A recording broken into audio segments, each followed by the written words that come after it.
Ladies and gentlemen, welcome to the Work With Me stream. This is normally my regular Monday stream. Shout out to Bankr. If you want to scan that QR code on my forehead, you will get more information about Bankr. Bankr, on base blockchain. Fantastic group.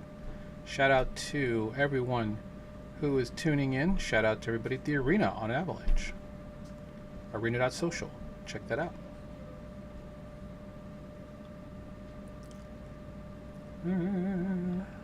One second. I'm just trying to get the link so I can share it out that we are the lives.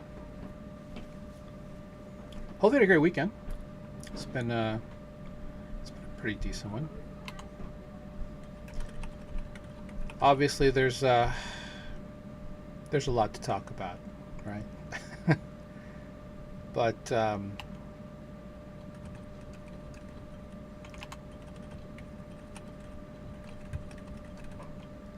I guess what I'm curious about is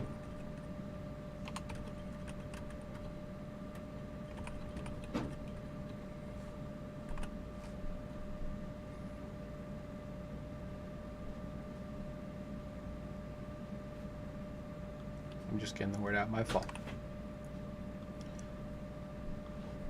So that is Facebook. Feel free to follow me on Facebook at the DeFi Professor. Feel free to follow me at Farcaster. I think at the DeFi Professor. I have to double check. But definitely, I guess I'm not that way on. I'm the DeFi Professor on CoinMarketCap. Okay. Well, let's do what we normally do. We'll pull up. We will pull up Sigma OS. That's my research spot of choice. So hopefully you had a great weekend. It's been a pretty interesting weekend for sure. My eyes are kind of funky. I just got done doing some yard work and I was like, you know what? While I cool off and sweat, I will stream. It's a great weekend here, guys. I think the temperature here in Omaha right now is currently at 78 degrees.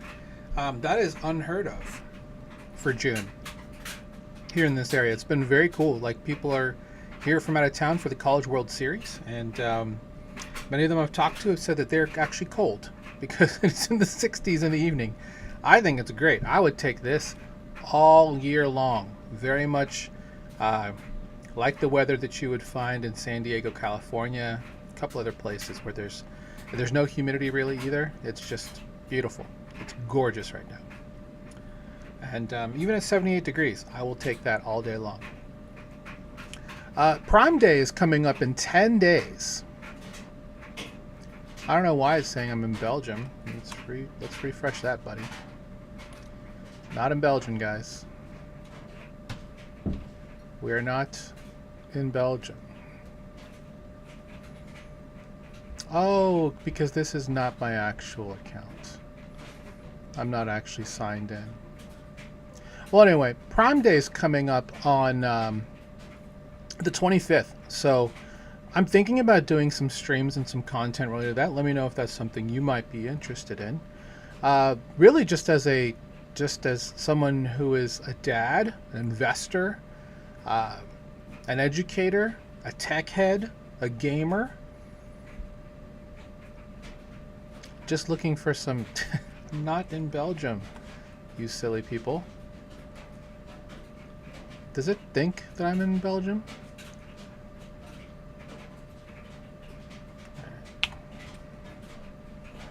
I'm not in Belgium. Whatever. I had the VPN on because I was doing some research. But there's like some interesting things, and I think what's interesting, and I have a new podcast coming out, so you guys know. It's called Subtext. I'm working on it. I'm going to be talking to everyday people about just general things, trying to find the subtext, the underlying narrative, the humanity between everyone. My children are watching. Hello, babies. But yeah, Prime Day coming up the 25th. There should be a lot of interesting things that should be. I think there's already some. I guess Father's Day is Sunday.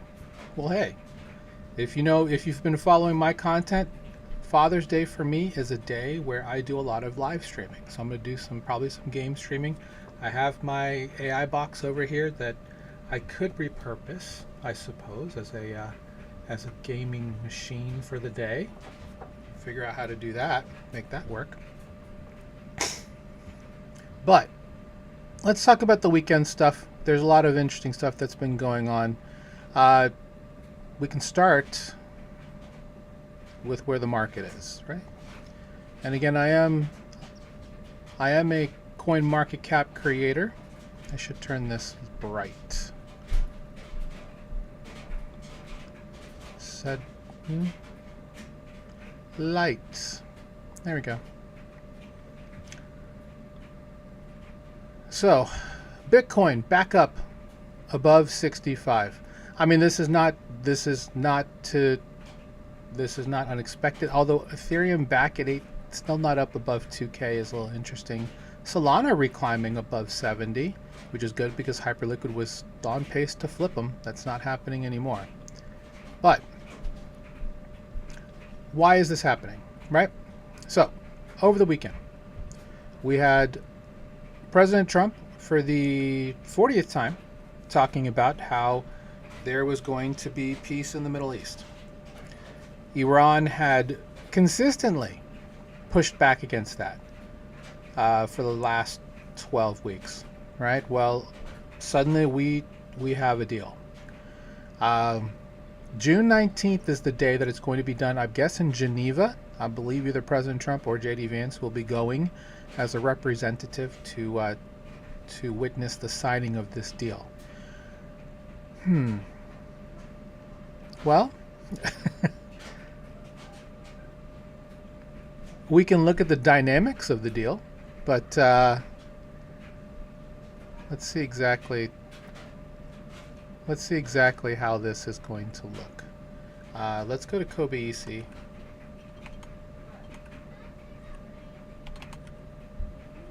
you go.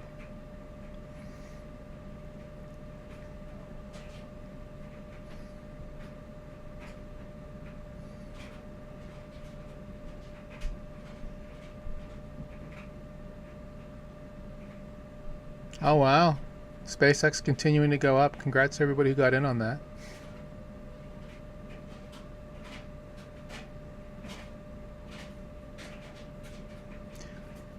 I mean, the biggest winners here are the SpaceX employees, are they not? They're the biggest winners. They're going to be taken care of for life, regardless of where they come from. If they're XAI employees, if they're... Yeah. I guess we'll see exactly how this is going to go. But, I mean, look at the record markets. The Dow is over 50,000. It's amazing. All right, so here is... I need to see the actual... Okay, this is the expected terms. Nope, there's more than that. This is basically it. So it's going to extend the ceasefire for 60 days with the negotiation period for technical discussions around Iran's nuclear program. The naval blockade is leaving. The U.S. will commit to discuss sanctions relief with Iran. The U.S. will commit to discuss the release of frozen Iranian funds, which is in excess of $24 billion. Peace deal includes the permanent end of fighting on all fronts, including Lebanon. Final agreement to be signed June 19th in Switzerland. So there's some interesting wrinkles with this. Wrinkle number one.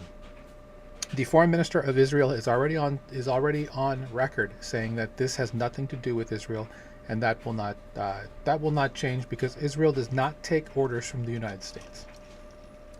That is what he said.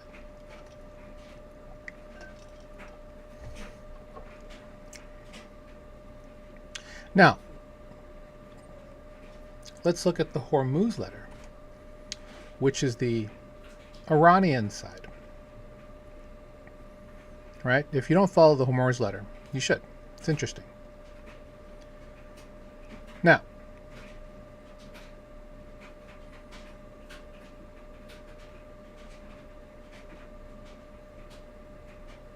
yeah, Foreign Minister now Netanyahu also says that.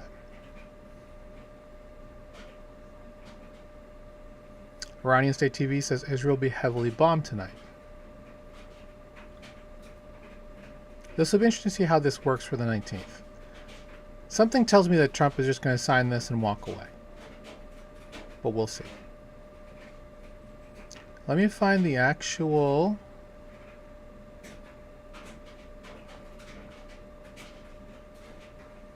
I think they pinned it, right?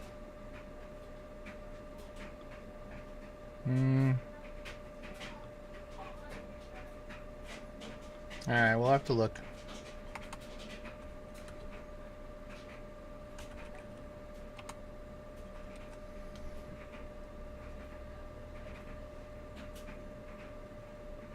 Okay. Here is the MOU, and we'll... Granted, this is somewhat slanted. Let's go with DD Geopolitics, because I was going to not use this. Which is also just a it's a retweet anyway. So, we just saw Kobe Isis, right? Very broad. This is specifically the 14 clauses of the MOU, or the Memorandum of Understanding with the U.S. Number 1, permanent and immediate cessation of war on all fronts, including Lebanon. Again, with the United States, Israel does not feel bound to this. The U.S. commitment of non-interference in Iran's internal affairs and respect for the sovereignty of the Islamic Republic of Iran. Complete lifting of the naval blockade within 30 days, which I believe has already begun. The U.S. commitment to withdraw forces from around Iran. That's a very interesting clause there. Reopening of the Strait of Hormuz within 30 days under Iranian arrangements. Suspension of sanctions on the sale of oil, petrochemical products, and derivatives. That's the very important part, because this is going to include also things like, like liquid gases. These all fall under petrochemical products, fertilizer, bauxite, all that kind of stuff. And full access of Iran to its financial resources. That's the lifting of the $24 billion that's frozen, I believe. The necessity for the U.S. and its allies to present reconstruction plans for Iran amounting to at least $300 billion. 60 days of negotiations to reach a final agreement based on nuclear issues and the complete lifting of primary, secondary U.S. sanctions and UN Security Council and that. Reiteration of Iran's commitment under the NPT treaty to not produce nuclear weapons. During the negotiation period, the U.S. is committed not to add forces in the region and not to impose new sanctions. Here's that $24 billion of Iran's blocked frozen funds. Formation of a supervisory mechanism to implement the agreement, which is most likely going to be either from Qatar or from Pakistan. Final agreement to be approved by a UN Security Council resolution. That's a very interesting part, by the way.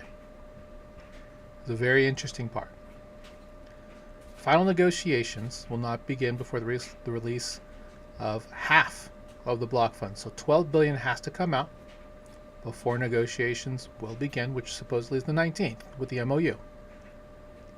And all of these things have to be lifted before anything can move forward within this 60-day period.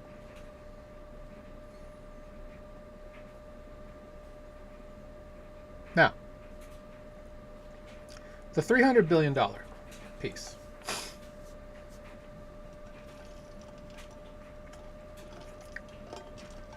I think what's important here, and again, this is basically from what I've been seeing, it may not be completely true. That this is not going to be paid for by taxpayer dollars in the U.S. It's going to be paid for by U.S. and Gulf state allies. Now, what does Gulf state allies mean? Right? We're talking any of the OPEC producing countries. I'm pretty sure that Israel will not agree to this. But Saudi Arabia, Saudi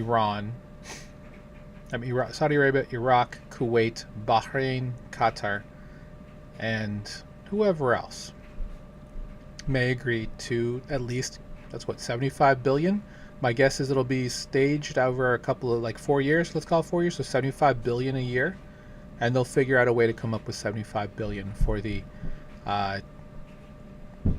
decimation of the Iranian military, as the U.S. calls it, as Secretary of War Hegseth has said it multiple times over this weekend.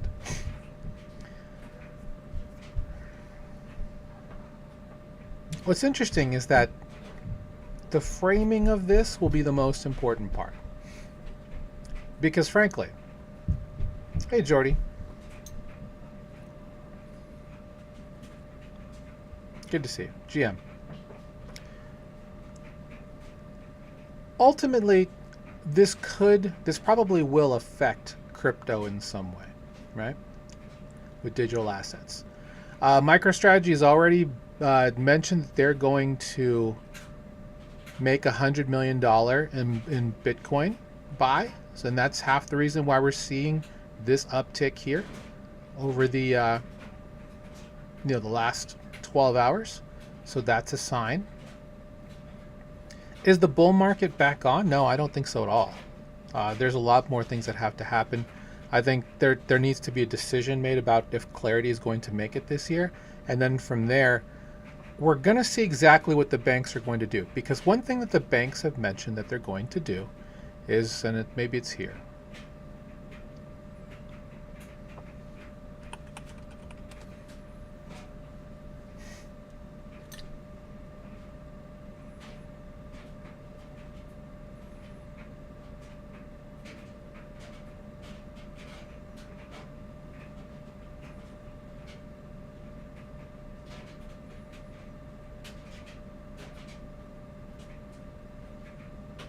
I don't think I see it, but JP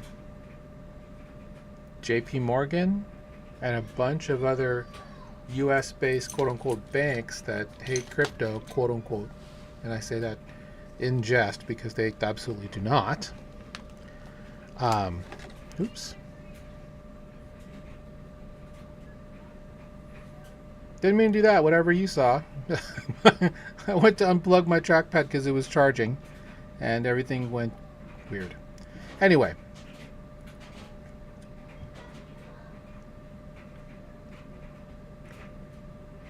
So, interesting.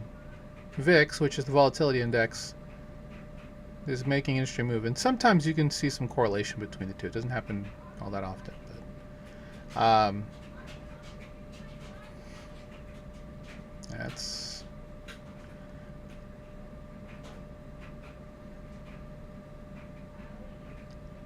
We won't be able to see that.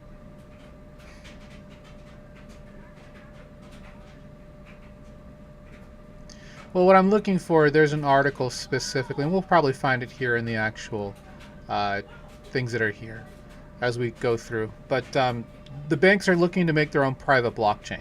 So this is probably okay for Ethereum overall in the long run because they still have Swift coming through, settling on layer 1 Ethereum. And those banks essentially could also settle on layer 1 Ethereum, depending on what this private blockchain looks like. If it's based off of Canton Network, if it's, I mean, this is something that can all be done. Whether or not Canton's going to allow them to do it, I don't know. We'll see. But let's check out the article list. I do use Feedly here for all of my articles, for all of the multiple sources. Well, here we go. Eventual shuts down. I believe they got exploited. So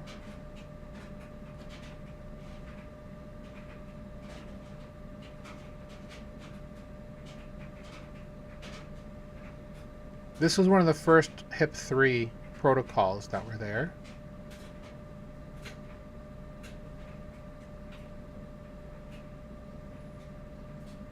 And looks like they're going to have a decent wind down for what's happening. So the team joining another project, I don't know if they say exactly which project that is. I will save this one. Actually, I'll find something because I know that Merkle will always have a little bit of a slower back on that. I'm sure there will be something around with that. So let's close that.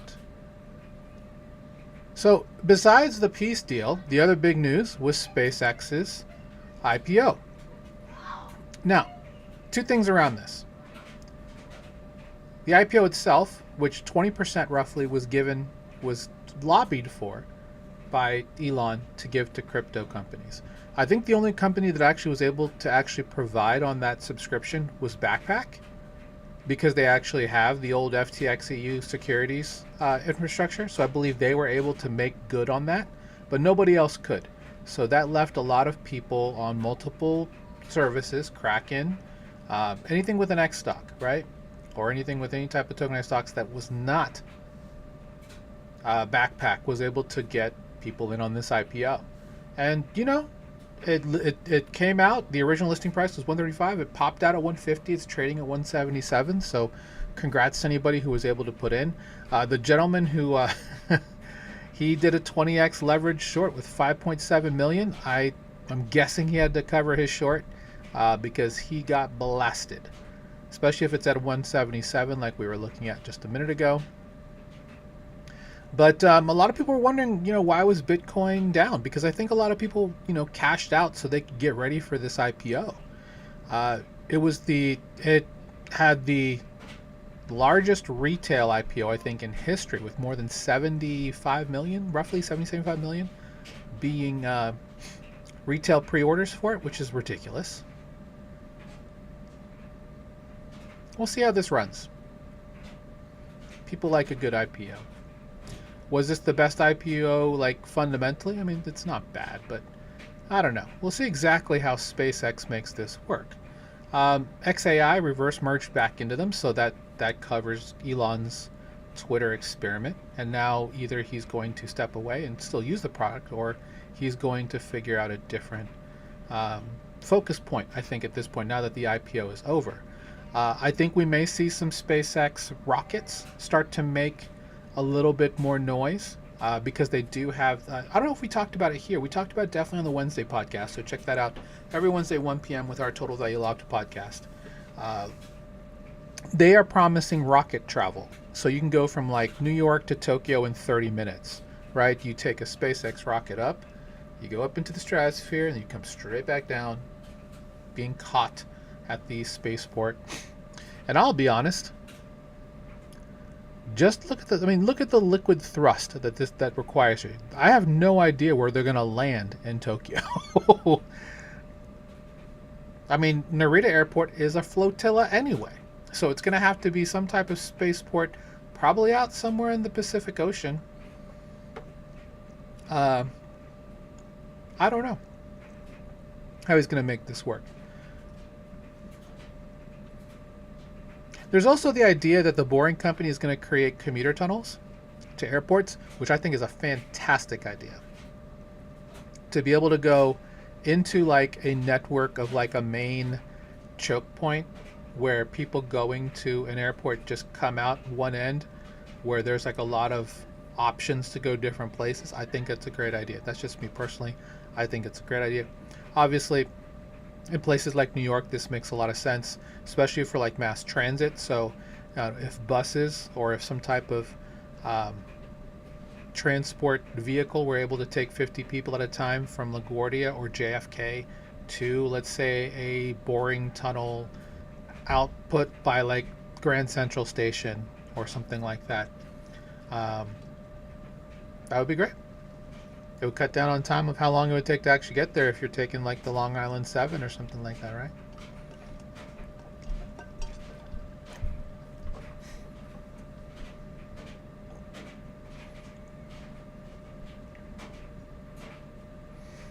Anyway, congrats to those who got in. Wasn't really my bag. Not something I had a tremendous interest in, but let's see. Bitmine bought more ETH. Well, there we go. Wow, it's nearly to the 5%. So the whole idea was that they wanted to own 5% of the global ETH supply. If they're actually close to it, that is a tremendous, tremendous accomplishment.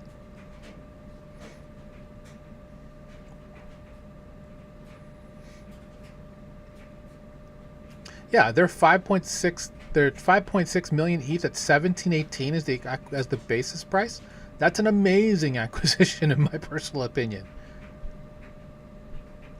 4.66 already. It wasn't that long ago that they made this pledge. I think it's been a year. But they stake more than well, nearly all of it, because if they only have 5.6 million ETH and they stake 4 million of it, they're also earning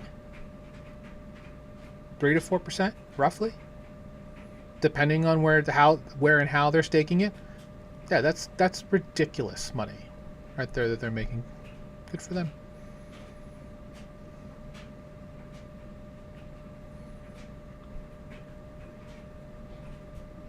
So that's the power of some of these DATCOs, is are they staking the assets they buy? For all the hype ones, if they're staking them with validators, even though they're centralized, they're making hand over fist money, right? We're at all-time highs for hype. So Hyperion, DeFi, and the two other DATCOs that are DATCO means Digital Asset Treasury Company. So again, just as a shout out, they don't know I'm doing this, but shout out to Bankr. I guess I should say so. Let me do that real quick on the Twitters and just say shout out to Bankr. If you scan this QR code on my head,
wouldn't that be crazy to like take the head off? I'm just like, okay, sure.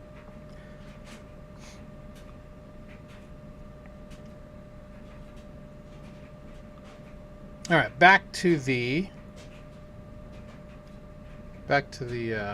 articles here. Kraken rolls out perps through their CFTC regulated venue. That's fine.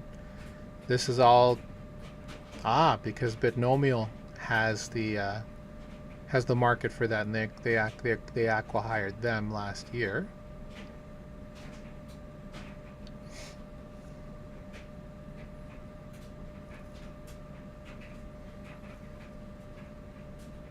Okay, so Ventures was the only one with an Anthropic and OpenAI market.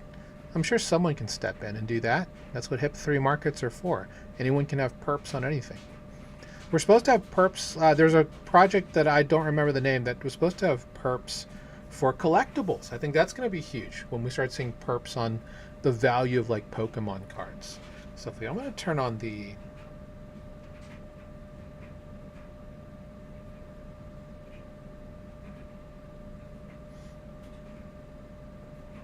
What's funny is I tagged Bankr and they're like, yo, you need Bankr Club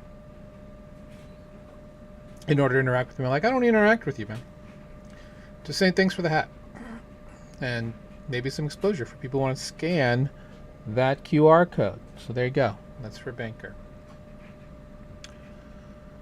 I have thought about it. Like I was thinking about it the other night while I was out driving. I was just like, you know what? What if I like streamed and people really wanted the exposure, so I got like patches that I wore here on my shoulders, right? Or even just like, you know, the old Bankless thing where they have things that kind of come in off the background, like up here in this space, which you can't see above my head. I could have QR codes and stuff. If you're interested in that, let me know. Happy to oblige.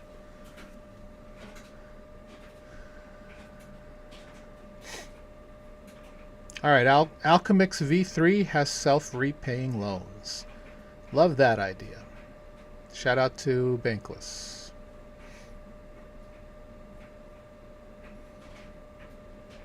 We open up 90% LTV vaults, mixed yield tokens, and the fixed duration transmuter. Interesting.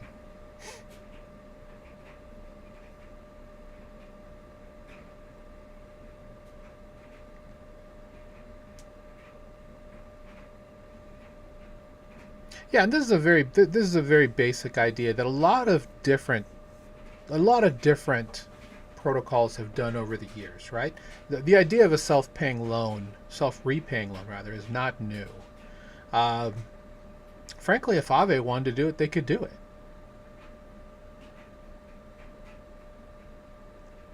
They could do it today if they wanted, actually, now that I think about it. Kind of shocked they haven't done it, if I'm being honest. But anyway, with Alchemix, fantastic team, fantastic infrastructure provider. You deposit Ether USDC, you borrow a synthetic wrapped version of either AL ETH or AL USD against that collateral, and then your deposit, because it is probably used through multiple different strategies throughout DeFi, cross-chain vaults and whatnot, which is what banks do, right? They take the money that you put into the bank and they go put it in interest-bearing pools that, they take 90%, put it in there immediately and start earning interest on your money. Now, do they give that money back to you? No, that's for them. You might, in a savings account, if you do a savings account, they may take that and give you 0.05%. There are some high yield savings accounts that do that, obviously, but those are few and far between, and that's a brick and mortar solution you have to go and apply for, blah, blah, blah. This, you just do it, and it happens. But basically how it works is that the yield that gets generated from that goes back to repay the the principal that you have left on the loan itself, from which you borrow against your collateral. No interest rate, crucially no price-based liquidations. So, I guess that's an interesting part too, is that you get to take the ALUSD and use it however you want to use it, and that yield is being paid down. So I guess no interest rate. So that's the thing. It's just going to be repaid over time. You don't get forced close because your debt and collateral move together. So, interesting. Mixed yield token, rather than parking deposit in a single place, V3 wraps it in the MYT, which is a basket of strategies built on Morpho vaults that the Alchemix DAO curates and rebalances. If one strategy stumbles, the basket spreads the hit instead of concentrating it. Yeah, these are all very basic things that frankly started with groups like GMX and Overnight to provide yield, except they're using this in a yield in a savings and loan context. So love to see that. This is cool. This is going to be, my guess is on ETH mainnet, but it looks like there's a possibility that Arbitrum is also in on this.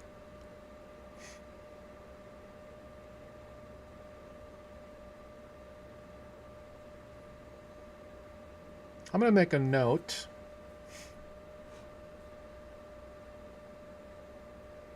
to do some research on this.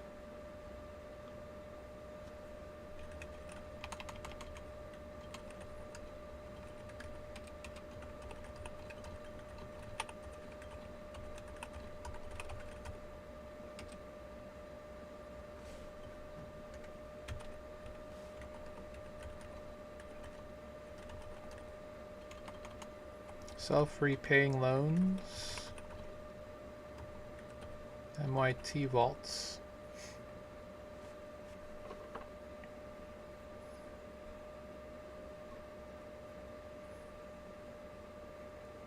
And this is important. Liquidations, they say that they can, especially if a yield strategy due to counterparty risk or whatever takes a real loss, right? So maintaining a conservative LTV is your friend. People have asked me, like with looping, like what's the current LTV that I normally put things at? My answer is generally, unless you have a really wild hair. If you're going to be doing, obviously, looping today much different, right? This is most likely flash loan based. I don't know. I'd have to do the research into it. But let's say that it's not, and it's like just a simple one loop that repays itself. In general, you'd want to stay around 50 to 60%. That's a fairly that's in most people think that's pretty conservative. I think it's a pretty smart rate to go. Just because the market could really, absolutely take a shit before the end of the year, but also, this is still a new vault. This is a new version of Alchemix. I am of the ilk, the belief, the ideology. And shout out to Biffy in the arena on Avalanche. Thank you so much.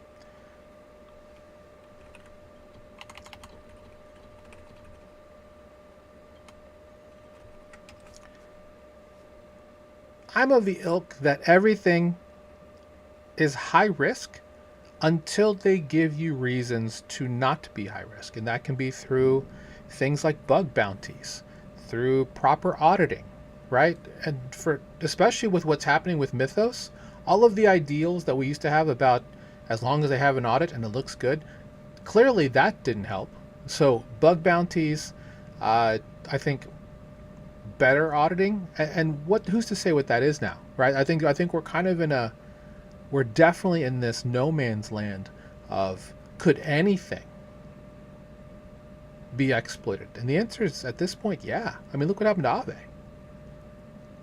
I mean, it took a whole kumbaya by the half the industry to make that hole in Aave disappear. And that's not happening for any other protocol. Something happens to Alchemix, no one's going to come to Alchemix's rescue.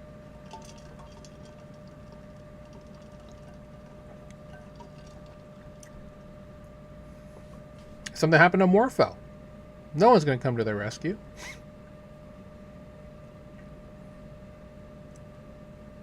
Maybe Coinbase. maybe. But you can't have that. You can't have that thought, right? You can't have that thought process thinking that it's going to be saved. Because in most cases, it probably will not.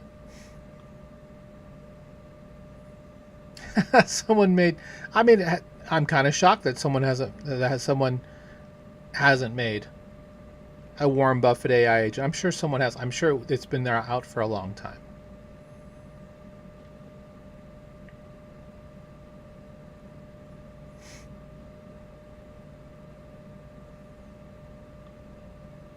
Siren token crashes 95% in a week after a whale sends 600 cells to sends 600 blah, blah, can't talk for 60.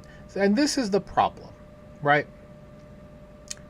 This is why we never talked about Siren, right? Siren's an AI agent. Cool. Does things. Cool. Guess what? A whale held 92% of the supply. Red flag. Immediate red flag. Do not go in there. To all of you who went in and was like, yeah, as long as the whale doesn't sell, we're great. Yeah, you're just gambling, guys. Of course, if they sell 92% of the total supply. Frankly, kind of a dick move. But you should never apologize for taking profit.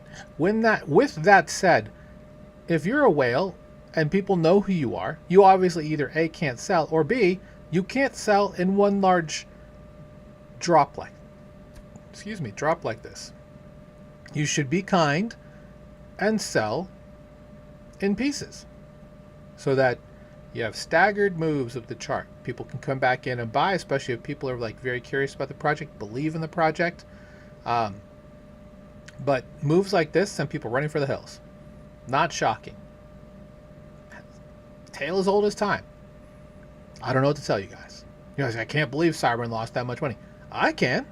92% of the total supply was held by one wallet. What did you think was going to happen when they decided to hit the sell all button and do a total dick move like that? Instead of just like, you know what, we're going to sell 30% of our supply in chunks. Not going to tell you when because I don't want MEV bots to come and slap me, but ethically.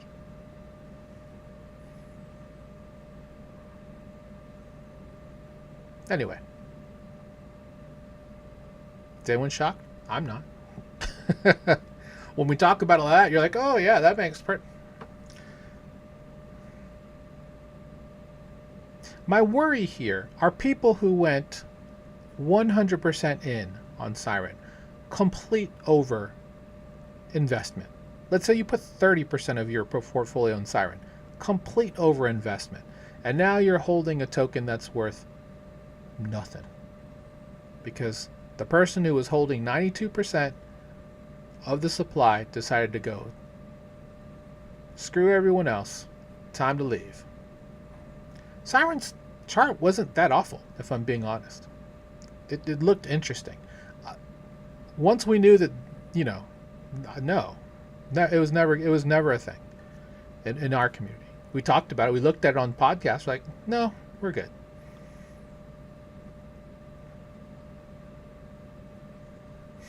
To those of you who play the game, and kudos to you guys. Interesting.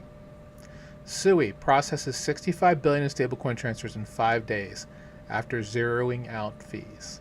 See, this is a good marketing move, ladies and gentlemen. Shout out to the guys at Miston, because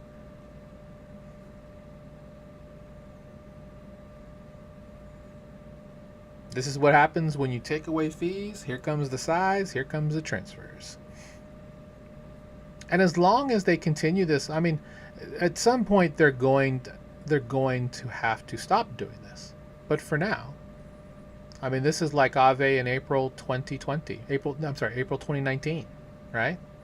You had a whole year to get paid off, like what, $40 million in incentives or whatever it was? Ridiculous number. It was so good to be on Polygon on Aave back then.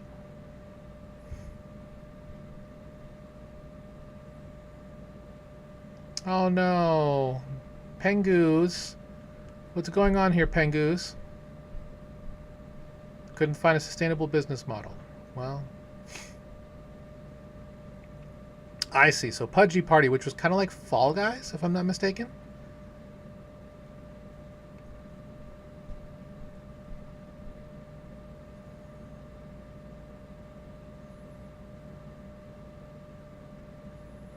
Could not find product market business fit.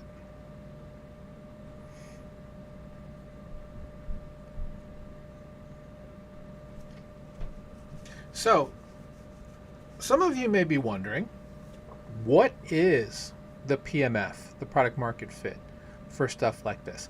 And frankly, it's hard, but it's not as hard as people may think it could be. Because currently,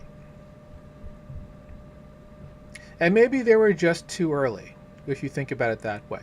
One thing they probably could have done to get better product market fit was to figure out a way to get cards for Pengu, or whatever the token was for this game, out in gift cards.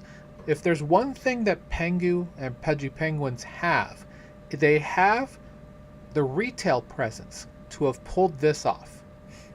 Now, me saying that is very much taking a very high level look at that, right? Not every team in the abstract ecosystem could do that, but Penguins could have done that, right? They could have done a couple pop-ups. They could have figured out a way to get a demo of how it worked, because I mean, for what it is, Robux is a ridiculously successful ecosystem, and if you don't think Robux is a digital currency, you're looking at this the wrong way. There is nothing that's different between V-Bucks, Robux, whatever the other credits are that are out there. They're all digital currencies, guys. It's about how you acquire them. Now, the wrinkle for Web3 is that you have the ability to make money with the digital currency that you use within the game by either staking it to help keep the system working well. And shout out to SoulForge Fusion for this. They do this on both Solana and on Base. Let me bring up their website as a shout out. Shout out to Justin and the team there.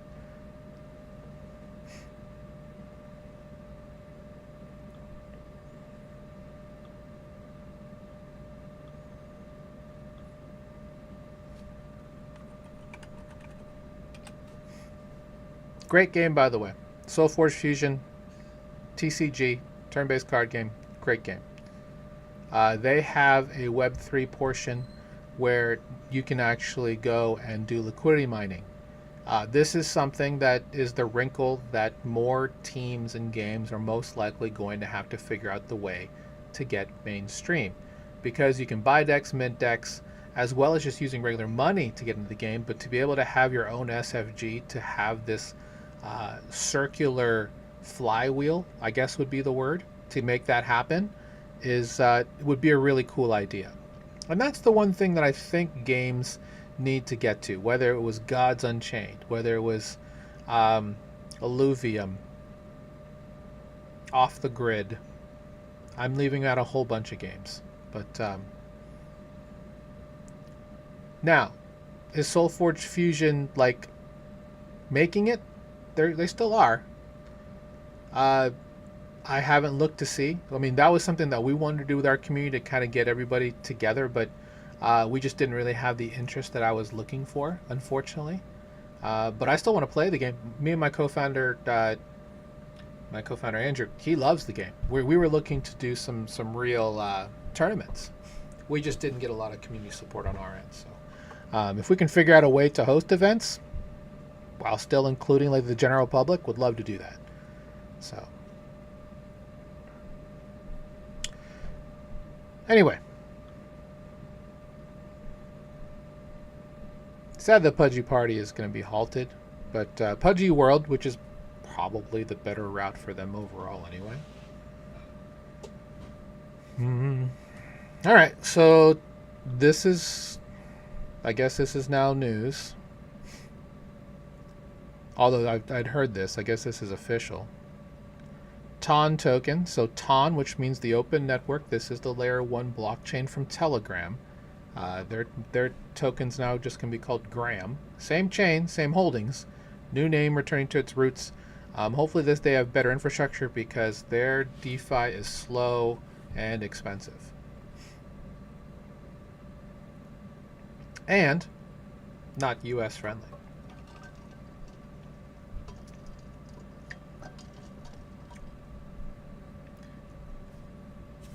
Good luck trying to onboard some Gram. It's not easy. And that's something that that Telegram will have to work on, right? I mean, obviously Pavel Durov is mostly living in France, so EU. We'll see specifically how this works out. All right. Let's check out here.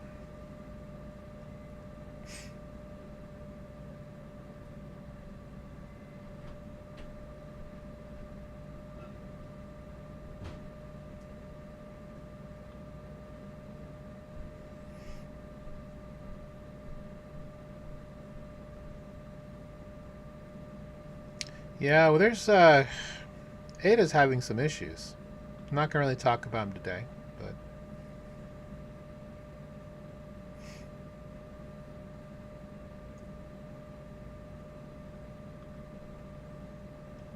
okay.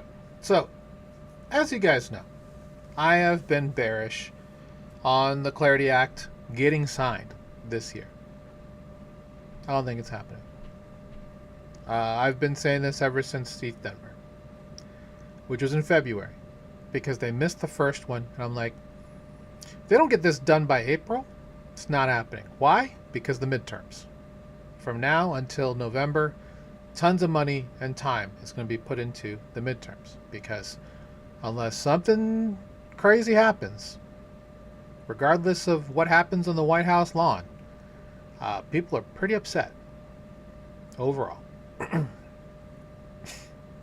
I don't think, and I'm not going to go on record for this, but I am very concerned that all of this work that they've put in to win the House and the Senate They're going to flip, which will turn the last 2 years into a gridlock paradise, and then it'll look very much like Obama's second term, where, you know,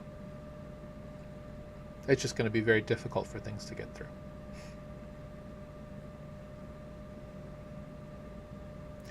And this was the problem that I had talked about, what, a month ago? Once it passed out of committee. The problem is the ethics piece. You're going to have to figure out how to flip 10 Dems to say, hey, I'm okay with the fact that, oh, and this doesn't help. This doesn't help the optics at all. So this happened, right?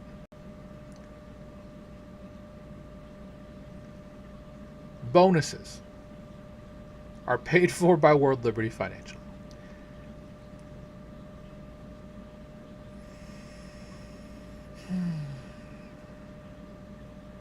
Oh, they actually paid them in USD1.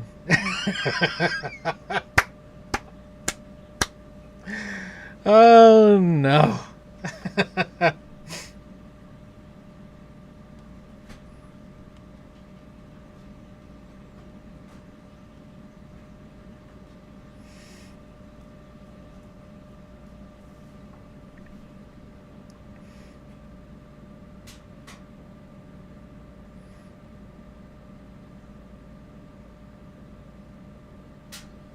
I mean, if you've been reading the timeline, apparently, and I'm not going to talk about it because apparently a certain son reached out to a certain former fighter and asked how rigged everything was so he could actually bet on it. I mean, it's not good. Not good. Now, I'm fine with the idea of doing this, right? The problem is,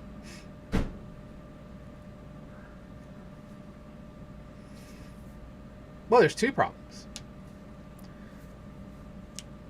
Problem number one is that OCC still hasn't granted them a banking license. Can you imagine after this has been done, if the OCC gives World Liberty Financial a banking license, the amount of backlash that's going to get. Not that, you know, if they get one, they get one, but it is no secret. This is not that you even have to defend this at all. But it's never a good optic when you have possible conflict of interest, right? We're in a different age of American politics. I've talked about this previously. There used to be the presidential thing to do, the political thing to do, where if you had investments or anything like that, that could be any conflict of interest based on your platform as a politician, you divest those things before you come into office. Many politicians have done that, regardless of party affiliation. President Trump has never done that. He claims that everything that has been done is not by his own hand, and in some cases that's true. But a lot of things that are in the family are in the trust, which is the true owner of all of this. And to that is true. That is the quote unquote smart loophole that's been used in all of this. Now,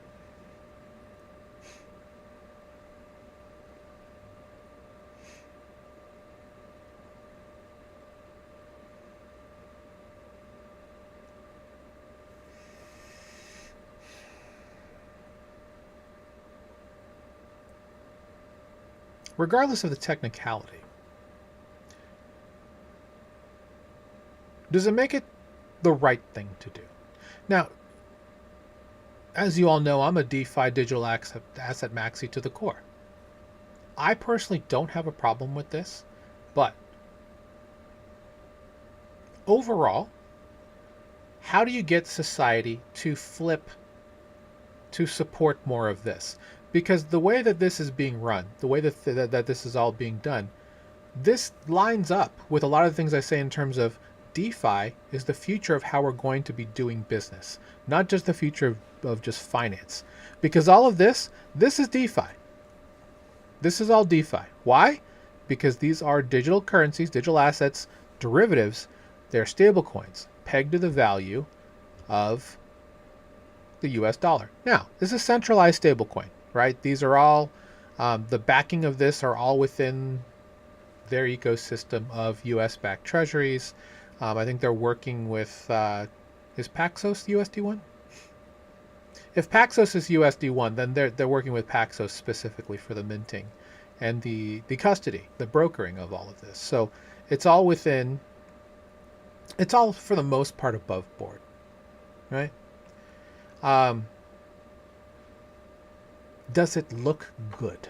Would be the thing. And that's what people are going to look back in terms of the annals of history, right?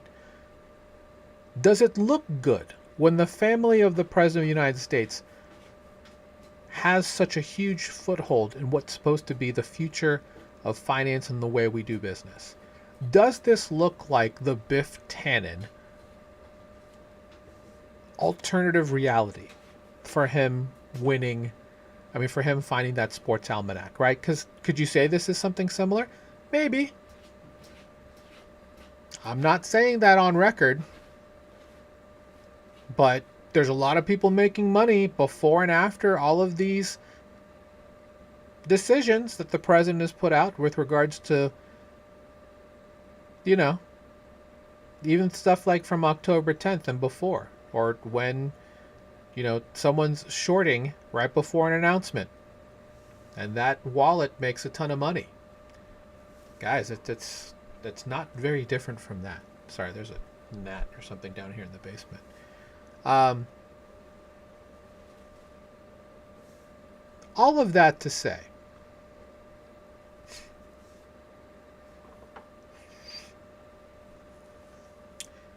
I don't think they can flip 10 Democrats. Oh, I'm sorry, buddy. I didn't know you were right there. My cat was right there. I'm so sorry. I felt a weird thing against the back of my leg. I thought it was like a gnat, but no, that was a cat.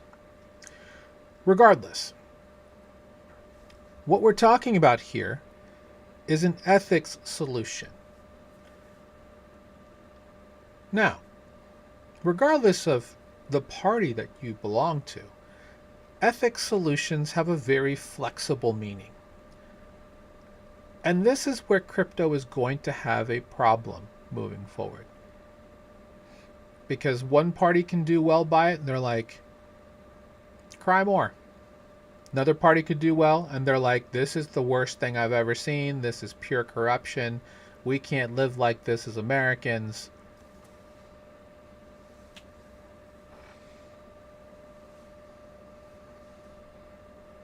Yeah, due to the way that a lot of this has been spun up, I just can't see a world where this passes this year. Not based on what they're trying to get done right now. If this wasn't a midterm year, yeah, this should have passed. This should have passed last year. But they didn't have the votes then.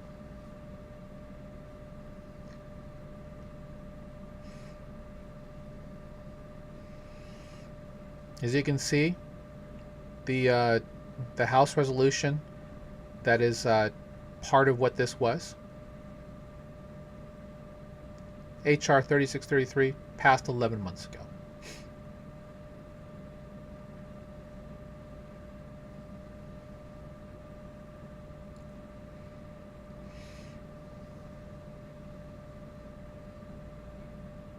Yeah, the ethics piece is going to sink this.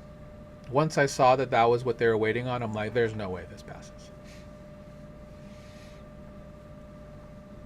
Because of everything I just mentioned. From an ethics standpoint,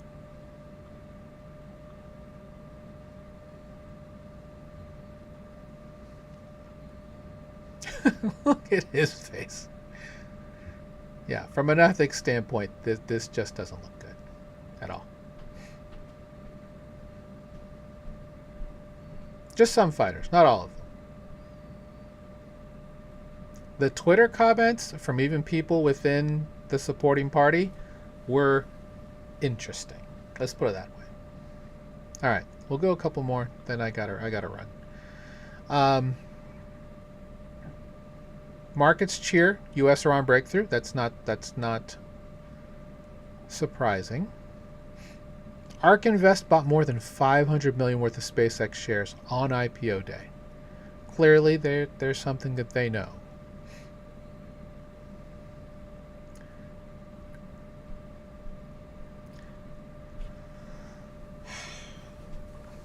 So, there could be two types of investors on this, right? You could have the idea that owning shares in a company like SpaceX matters more than just playing on the price action. For most people in DeFi who are in perps and tokenized stocks, they cared nothing more than but just the price action. If you want to have vested shares, if you want to have the opportunity to hold enough shares to possibly qualify for a separate class of stock that gets you dividends, rev share, then that's where the old model is going to fit until true tokenized stocks become a thing. Now, does the backpack model do that? Yes, it does. Actually, you can redeem it 1-for-1 for SPCX actual in-person shares. Curious to see exactly how this is all going to play out and how this is going to be lucrative moving forward.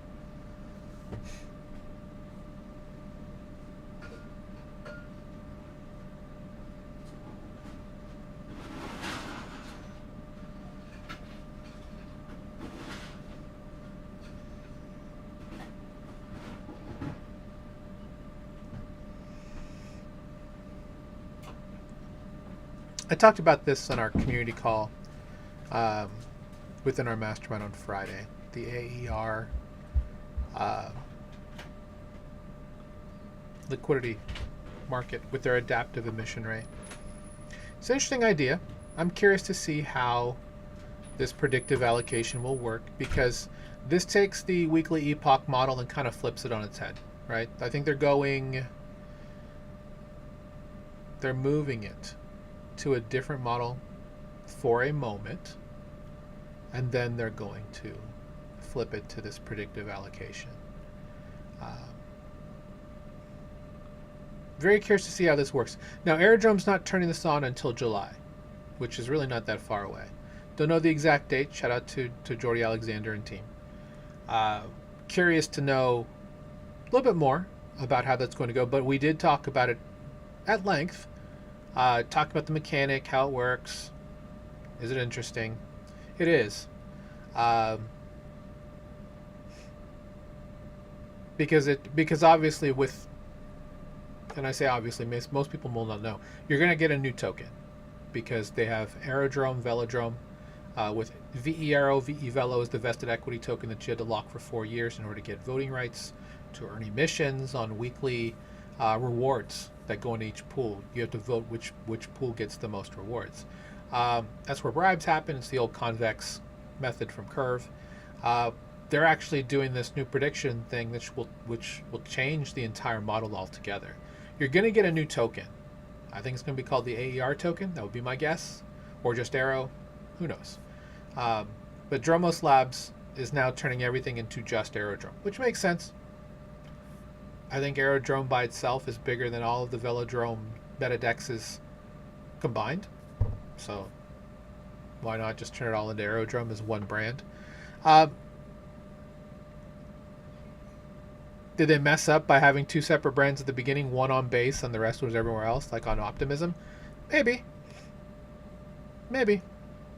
But, this is what happens when stuff like that happens.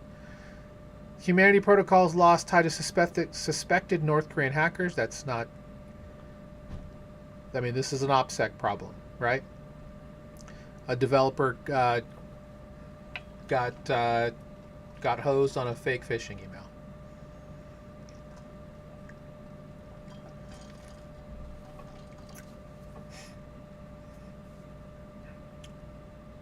Tether overtakes the Ethereum in market cap briefly. Interesting.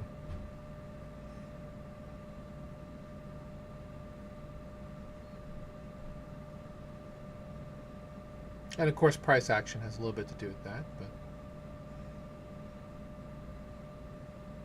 it's from DeFi Llama. So USDT share is at 59%, with Circle and Tether holding 82%.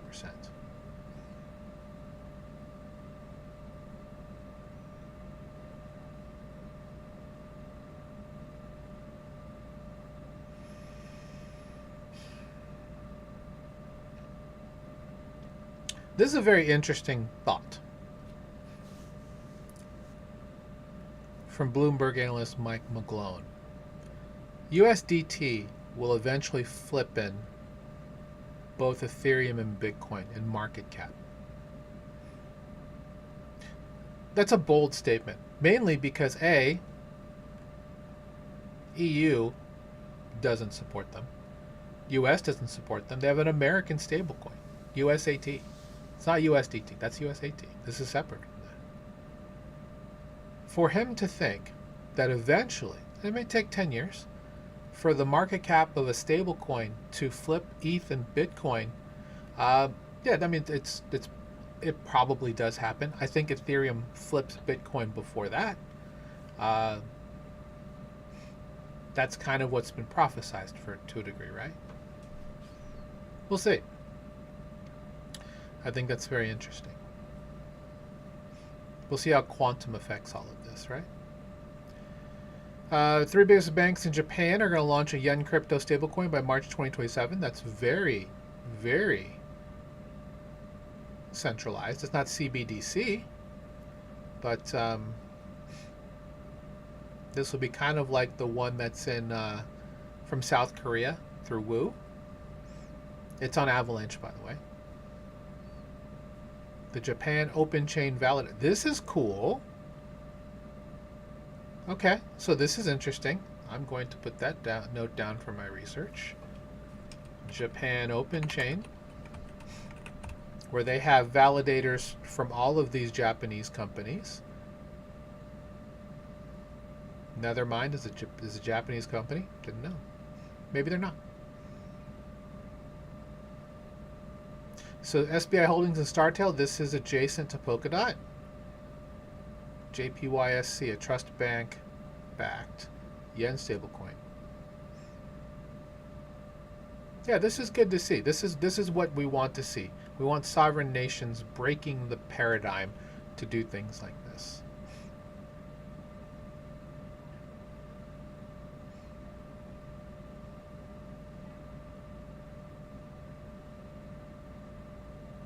Stablecoins are meant to disrupt finance. Instead, they are idle cash. That's not the best take, in my opinion, John O'Connor. I disagree.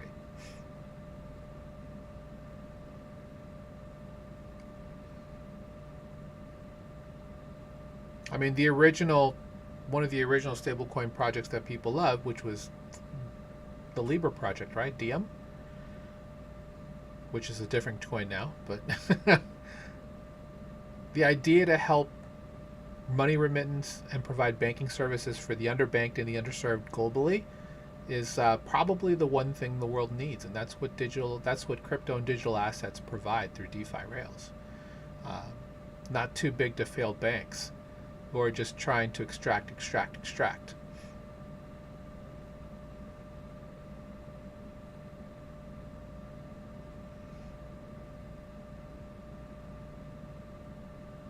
Right. I don't know what Dario said here. Oh, this is because of Mythos. U.S. government shuts down its most powerful AI model, and the pre-IPO shares fall. We'll see. Yeah.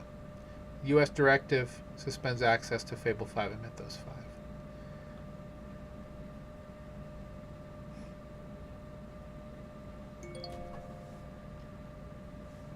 What do we do?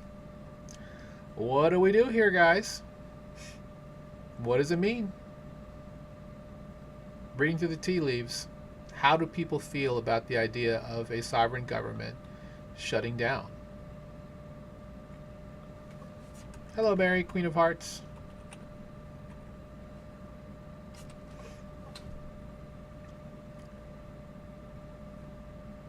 Yeah, I mean, they clearly also don't want to play with Anthropic, right? Because they've given the order for uh, Anthropic to lose and not be used within, U.S. military stuff.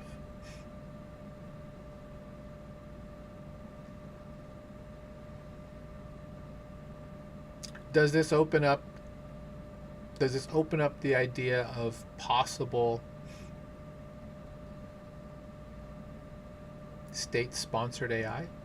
I know that sounds crazy, but if you have multiple companies in the U.S. contributing to a base AI model to help protect American citizens, and you leave one out in the cold that, frankly, the administration doesn't like because they were unwilling to be used as military intelligence weapons, what do you do?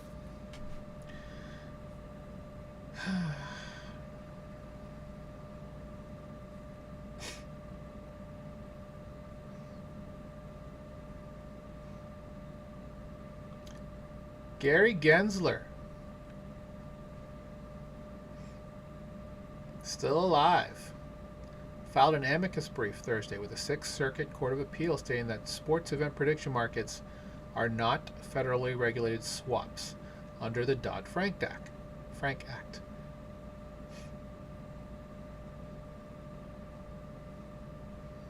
The man just hates anything without proper regulation. I can understand that, I suppose. But does that mean what we think it means? That's the better question. That's all pretty much I'm going to talk about today. We're running kind of late. Nothing out here is just like, oh my gosh, we need to talk about that. Kind of covered all the things I did want to talk about, right? So if we just talk about, let me just look at technology. You stopped that. I did not do that, Iris.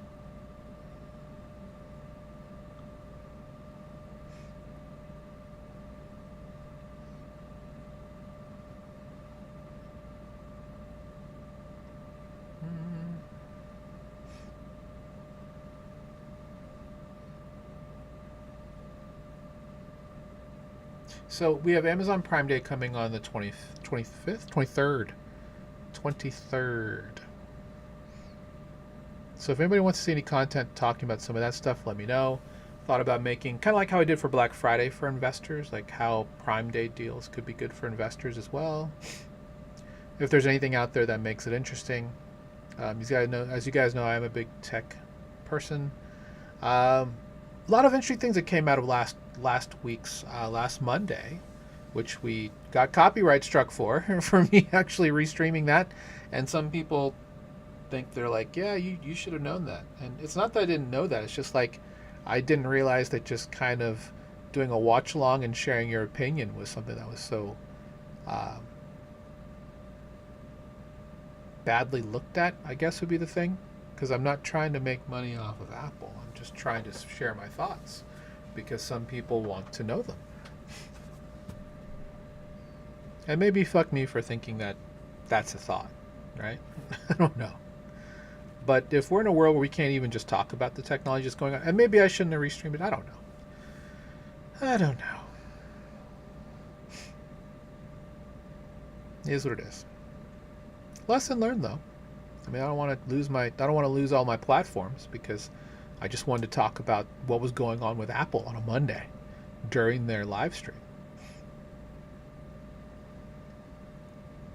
But the new models that are coming out will not be coming out to older phones. Like I have an iPhone 16 Pro Max. I'll get some of the features, but not all the features that all of the newest, like the iPhone 17 and the iPhone Air, they will get that. But and the Apple M3, M4 platforms will get the new Siri AI stuff. But that's it. That's it. But they will try and make iOS 27 coming to older phones all the way back to the iPhone 11. iOS 26 also does that, so they're just including that and not removing those phones from the platform, which is good. It's good to see. But if the experience is not good, does it matter? If you're on iOS 27, I mean, I don't know. There's so many things that are there on 27 that I don't know. Like when I see people with old phones like that, like an XR or like like a 12 mini, I'm just like, how do you deal with that, man? Good for you, but man, how bad is your battery life at that point?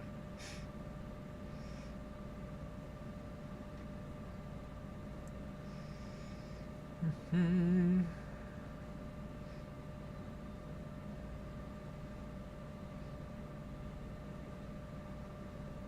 Pokemon North America International Championships in Chicago.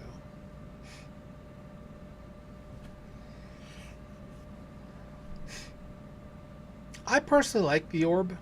Some people don't really know what to think about the new Siri logo. I like it, actually. I think it's cool to have your assistant, especially on Mac OS, if you just have Siri just be like a persistent. Um, so let's say you need something and you double tap the command key, and the orb comes up, and then you can just leave it there. Double tap to send it away, but it will be waiting for your input should you need it. I think that's a really cool idea. Um,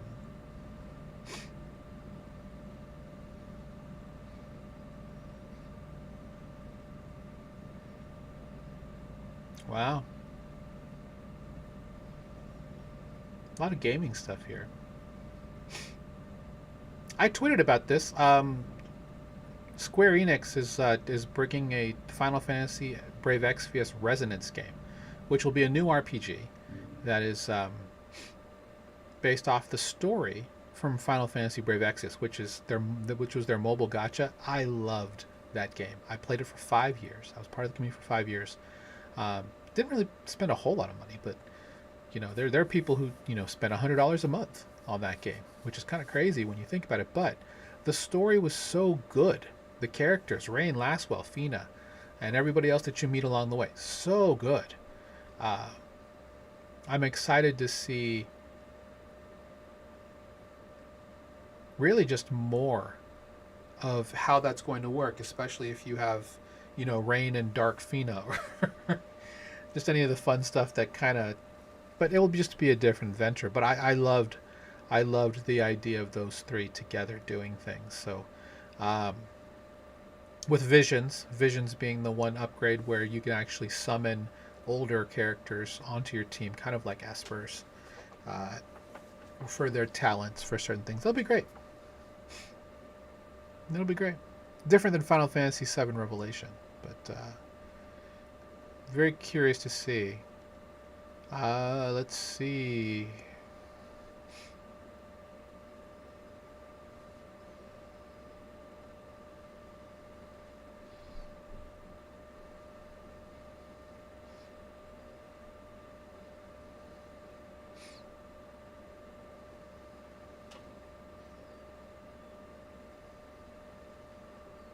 Oh yeah, Trump phone came out. Did anybody get one of these? I saw Quinn Nelson, Snazzy Labs, his whole thing about what it looked like. The T1.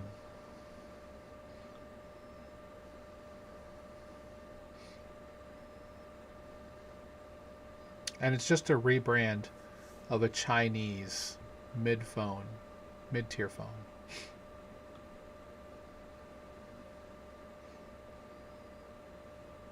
And I guess Trump Mobile is an MVNO off of T-Mobile's um, service that you can get for $47.45 a month.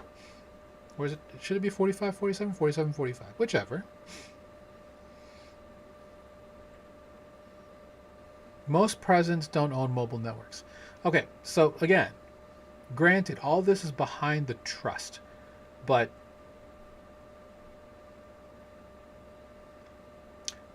should the President of the United States be the ultimate influencer across multiple industries?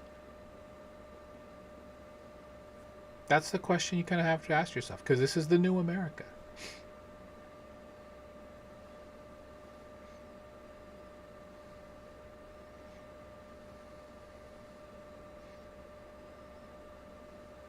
This is interesting.